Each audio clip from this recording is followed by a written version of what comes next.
දවසක් වුණා සියලු දෙනාටම මේ මගේ අතේ තියෙන කැලතියා පැලයක්. ඉතින් මේ පෝච්චිය පොඩි වැඩි හින්දා මම මේක දැන් ලොකු පෝච්චියකට දානවා. හේතුව මොකවත් නෙවෙයි මේ පොඩි පෝච්චිය මේකට පැල දාන්න ඉඩ මදි. ඉතින් මේක ලොකු පෝච්චියක හිටවපුවාම මේ වර්ගයේ හොඳට පැල දානවා. ඉතින් මේක එක පැලයයි හිටෙව්වේ දැන් පැල දෙකක් තියෙනවා.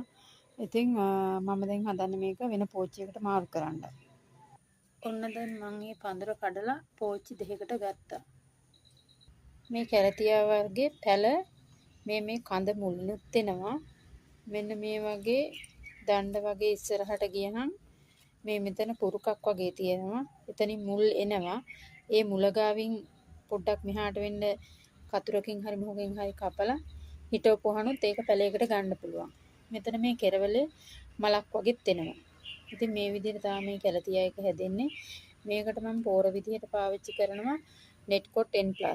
මොකද මේ ගහ ලස්සනට හැදෙන හින්දා තමයි මම නෙට්කොට් N+ එක පාවිච්චි කරන්නේ. මාධ්‍ය විදිහට කරදහයයි පරණ කොහොබතුයි පොල්ලෙලි කෑලි මතු පිටපසුයි තමයි මම පාවිච්චි කරන්නේ. ඉතින් ගොඩක් ස්තුතියි.